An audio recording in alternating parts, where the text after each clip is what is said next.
दोस्तों आपने टाटा, महिंद्रा और हुंडई की इलेक्ट्रिक कार्स को इंडिया की सड़कों पर चलते हुए जरूर देखा होगा, लेकिन क्या आपने कभी सोचा है वो कंपनी इंडिया में क्यों नहीं दिखती जो दुनिया में सबसे ज्यादा ईवीज बेचती है? मैं बात कर रहा हूँ BYD की, जिसकी इलेक्ट्रिक कार्स आज यूरोप से लेकर ब्राजील तक, थाईलैंड से लेकर साउथ अफ्रीका तक हर सड़कों पर दौड़ रही है, सिर्फ इंडिया को छोड़कर।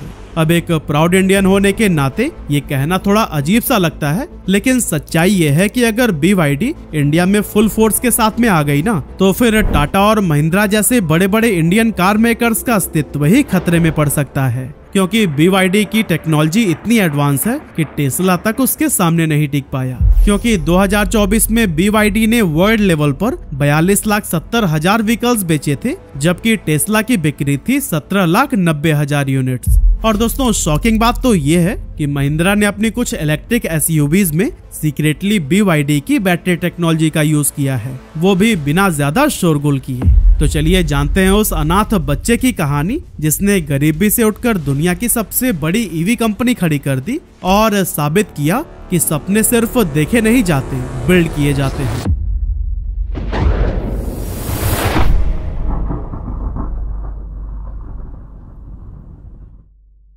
तो दोस्तों इस कहानी की शुरुआत होती है 1966 से, जब चाइना के अनहुई प्रोविंस में जन्म हुआ वांग चुआनफू का। सिर्फ 13 साल की उम्र में उनकी मां की डेथ हो गई और कुछ सालों बाद उनके पिता भी चल बसे, जिसकी वजह से अब वैसे तो फाइनेंशियल कंडीशन काफी खराब हो गई थी, लेकिन उनके बड़े भाई ने उन्हें पढ़ाई नहीं छोड़ने दी। वांग चुआनफू स्कूल जाते और फिर वापस आकर खेतों में काम किया करते थे, लेकिन इलेक्ट्रॉनिक्स में इंटरेस्ट होने की वजह से जब भी उन्हें मौका मिलता वो इसी से रिलेटेड ही किताबें पढ़ने लगते थे। आगे चलकर उन्होंने सेंट्रल साउथ यूनिवर्सिटी से अपनी ग्रेजुएशन कंप्लीट की और फिर स्कॉलरशिप के दम पर उन्होंने चाइना के टॉप टेक्निकल इंस्टीट्यूट में पढ़ाई शुरू की, जिसका नाम था Beijing non ferrous research institute. यहाँ उन्होंने बैटरी टेक्नोलॉजी पर डीप रिसर्च किया और इस तरह वांग बहुत अच्छे से जान चुके थे कि आखिर रिचार्जेबल बैटरीज बनती कैसे हैं, किस तरह से काम करती हैं और इसके ड्रॉबैक्स क्या हैं। और फिर यहीं से उन्हें एक बड़ा रियलाइजेशन हुआ कि रिचार्जेबल बैटरीज का फ्यूचर बहुत बड़ा है, चाहे वो मोबाइल हो, कैमकॉर्डर हो या फिर फ्यूचर में इलेक्ट्रिक व्हीकल्स, सब में ही बैटरी की डिमांड एक्सप्लॉइट होने वाली है। लेकिन उस टाइम इस मार्केट पर पूरी मोनोपोली थी सोनी, सान्यो, पैनासोनिक और हिटाची जैसे कुछ जापानीज टेक जायंट्स की। इन कंपनियों की बैटरीज ग्लोबल इलेक्ट्रॉनिक्स मार्केट में काफी हाई क्वालिटी की मानी जाती थी, लेकिन थी बहुत एक्सपेंसिव। और क्योंकि इन कंपनीज के पास में अथाह पैसा था, इसीलिए कोई भी नई कंपनी इनके मोनोपोली को तोड़ने की भी नहीं सोच सकती थी। इसीलिए वांग चुआनफू ने सोचा कि हम बनाएंगे एक अच्छी लेकिन सस्ती बैटरी।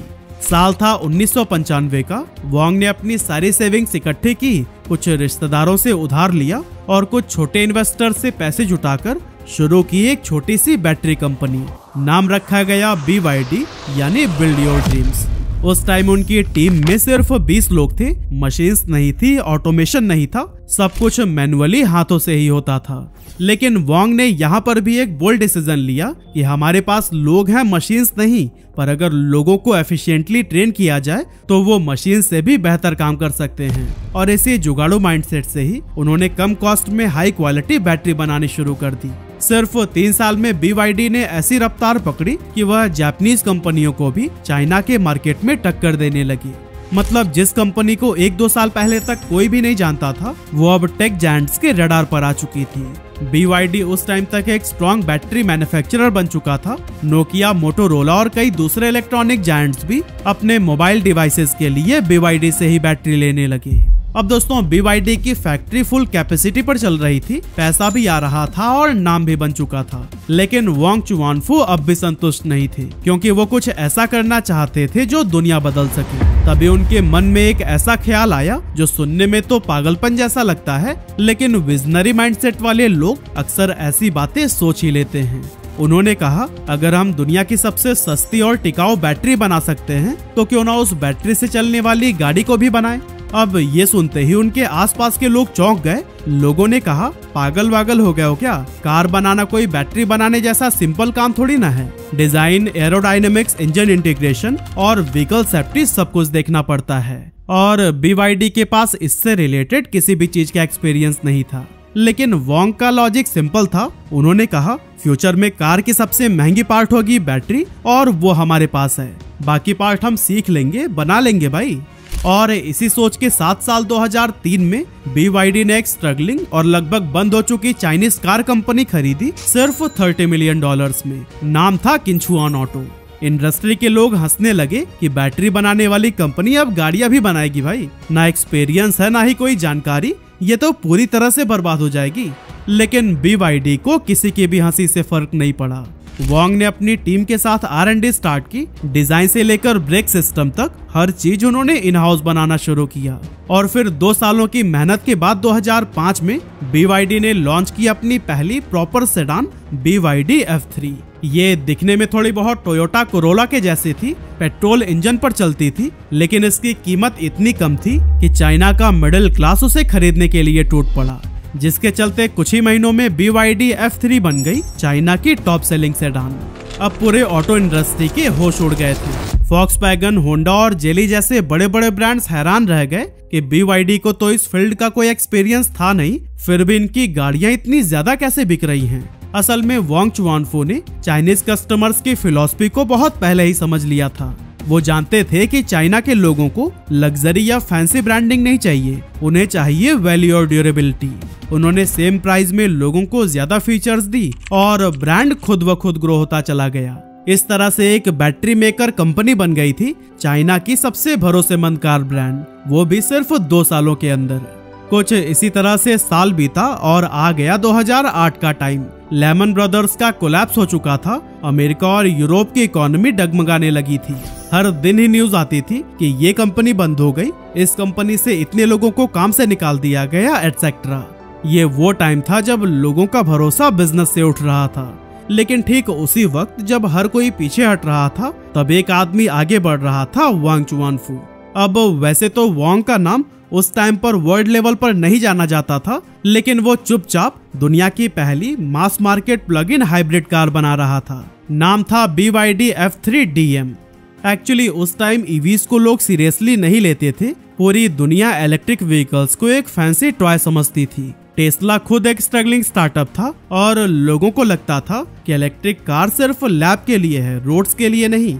लेकिन वोंग चुआनफू ने उस भीड़ से अलग सोचा। उन्हें बहुत पहले समझ आ गया था कि कंबस्शन इंजन का टाइम अब खत्म होने वाला है और आने वाला दौर होगा इलेक्ट्रिक का। और फिर यही सोचकर BYD ने कोई शॉर्टकट नहीं लिया। बैटरी खुद बनाई, मोटर और कंट्रोलर खुद डिजाइन किया और यहाँ तक कि सॉफ्टवेयर भी BYD ने ही डेवलप किया था। और फिर 15 दिसंबर 2008 को लॉन्च की गई BYD F3 DM, जो कि ड्यूल मॉडल थी, यानी बैटरी से भी चलती थी और पेट्रोल से भी। BYD की EV स्ट्रैटेजी से इम्प्रेस्ड होकर दुनिया के सबसे बड़े इन्वेस्टर्स में से एक वॉरेन बफे ने भी अपनी इन्वेस्टमेंट फर्म बर्कशायर हैथवे के जरिए BYD में स्टेक खरीदा। उन्होंने इन्वेस्ट किए करीब $230 मिलियन और लिया 10% स्टेक, वो भी तब जब दुनिया BYD का नाम तक ठीक से नहीं जानती थी।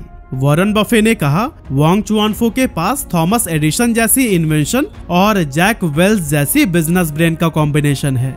इस इन्वेस्टमेंट ने BYD को एक ग्लोबल स्पॉटलाइट में ला दिया था। और दोस्तों, जब वॉरेन बफे ने BYD में इन्वेस्ट किया था तो उस टाइम पर इलॉन मस्क से पूछा गया क्या वो BYD को खतरा मानते हैं। तब उन्होंने हल्की सी मुस्कान में जवाब दिया, Have you seen that car? असल में टेस्ला जैसी फ्यूचरिस्टिक कंपनी BYD जैसी प्लेन और सिंपल गाड़ियों को अपना कॉम्पिटिटर मानने को तैयार ही नहीं थी। इंटरनेट पर लोग हंसे, मीम्स बने, कईयों को लगा कि इलॉन मस्क बिल्कुल सही है, क्योंकि BYD की कार्स सच में उस टाइम पर थोड़ी आउटडेटेड लगती थी। लेकिन फिर भी वोंग चुआनफू ने सिर्फ एक सिंपल लाइन बोली, लेट आवर कार से स्पीक। अब दोस्तों, टेस्ला और BYD का सपना भले ही एक जैसा था, पर रास्ता बिल्कुल अलग। इलॉन ने चुना था लग्जरी का रास्ता, मतलब पहले रिच लोगों को बेचो, फिर धीरे धीरे मास मार्केट में जाओ। इसीलिए टेस्ला ने पहले मॉडल S और मॉडल X जैसी गाड़ियों से शुरुआत की। पर दोस्तों, वोंग का सपना बड़ा था और रास्ता भी बिल्कुल अलग।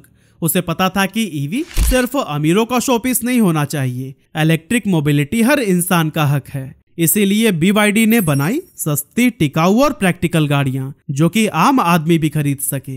दूसरी तरफ टेस्ला ने पैनासोनिक और CATL से बैटरी खरीदी, लेकिन BYD ने खुद बैटरी बनाना शुरू किया, ब्लेड बैटरी, जो इतनी सेफ थी कि फटने या जलने का भी कोई खतरा नहीं। जहां टेस्ला की गाड़ियां 40 से 50 लाख रुपए की स्टार्ट होती थी, BYD ने सिर्फ 10 से 15 लाख में EVs निकाल दिए, जिसकी वजह से चाइना की सड़कों पर जैसे इलेक्ट्रिक व्हीकल्स की बाढ़ सी आ गई। कुछ ही सालों में ये फ्लड पूरे एशिया, साउथ अफ्रीका और यूरोप तक पहुंच गया, जिसके बाद 2023 तक पूरी दुनिया को पता लग गया था कि टेस्ला अब नंबर 1 की पोजीशन से हट चुकी है, क्योंकि BYD बन चुका था दुनिया का सबसे बड़ा EV सेलर। वॉरेन बफे का भरोसा, ब्लेड बैटरी की पावर और हजारों इंजीनियर्स की मेहनत, सभी ने मिलकर BYD को अनस्टॉपेबल बना दिया था।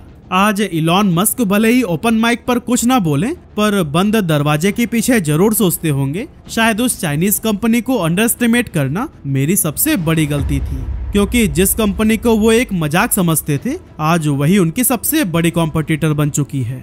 लेकिन दोस्तों, यह सफलता BYD के लिए एक दिन या फिर रातों रात नहीं आई, बल्कि इसके लिए कंपनी ने बहुत सारे स्ट्रेटेजीज पर काम किया। जैसे सबसे पहले BYD ने एंट्री ली साउथ ईस्ट एशिया, मतलब थाईलैंड, इंडोनेशिया और वियतनाम जैसे देशों में, जहां लोगों को अफोर्डेबल EVs चाहिए थी, और BYD ने भी एग्जैक्टली वही दिया, सस्ती, टिकाऊ और कम मेंटेनेंस वाली इलेक्ट्रिक कार्स।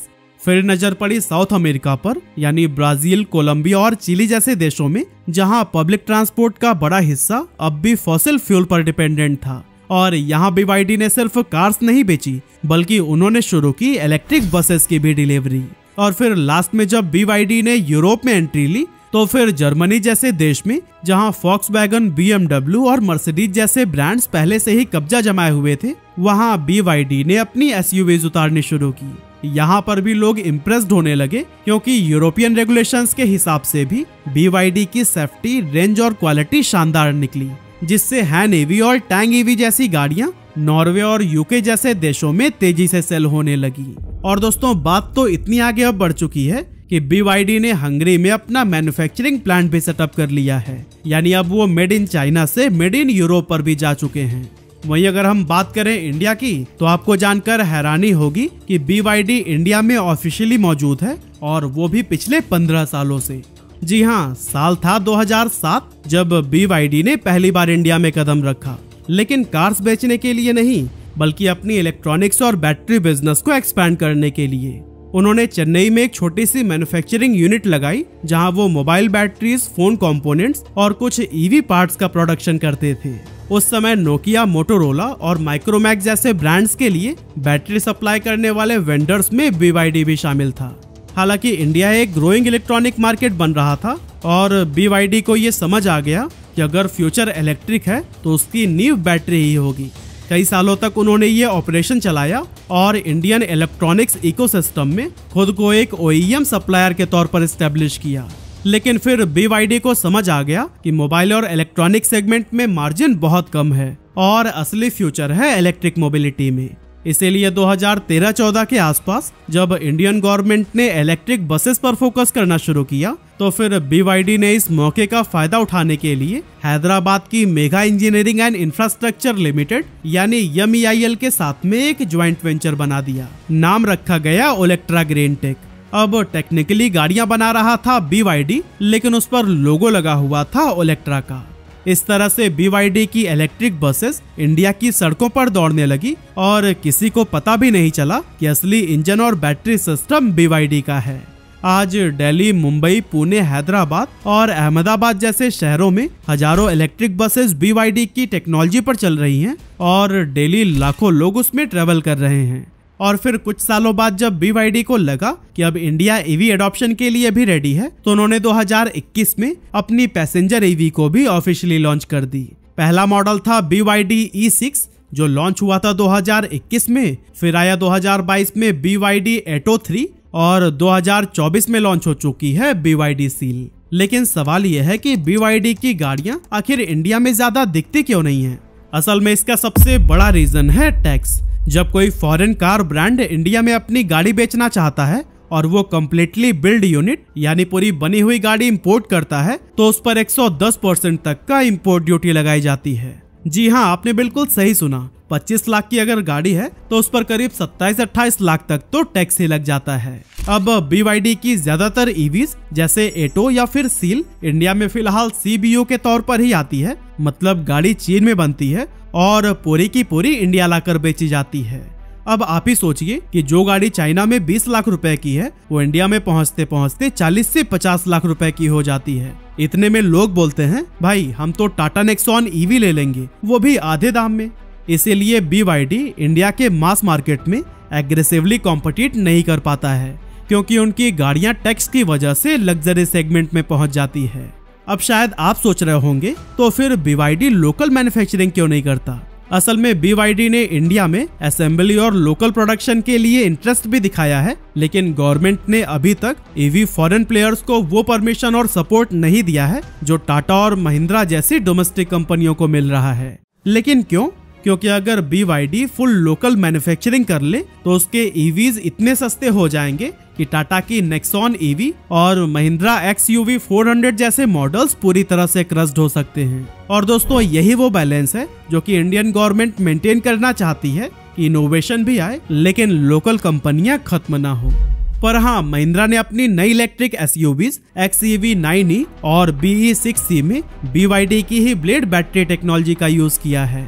यह बैटरी फास्ट चार्जिंग को सपोर्ट करती है, जिसमें 20% से 80% तक की चार्जिंग सिर्फ 20 मिनट में ही पॉसिबल है। आज की अगर बात करें तो 2024 में BYD ने करीब 42,70,000 इलेक्ट्रिक और हाइब्रिड व्हीकल्स बेचे, जबकि टेस्ला 18 लाख पर ही रह गई। और दोस्तों ये सिर्फ बिक्री की बात नहीं है, रेवेन्यू में भी BYD आगे निकल गया है, क्योंकि टेस्ला का सालाना टर्नओवर है $97 बिलियन, तो वहीं BYD का है $107 बिलियन। और दोस्तों यही आंकड़े हैं जिसको देखते हुए पूरी दुनिया ने मान लिया है कि अब इलेक्ट्रिक व्हीकल्स की दुनिया का नया राजा है BYD। तो दोस्तों एक ऐसा लड़का जो बचपन में अनाथ हो गया था, जिसके पास ना पैसा था, ना पावर और ना ही कोई पहचान, वो आज दुनिया की सबसे बड़ी इलेक्ट्रिक व्हीकल कंपनी का मालिक है। उम्मीद है कि आपको BYD की यह सक्सेस स्टोरी जरूर पसंद आई होगी।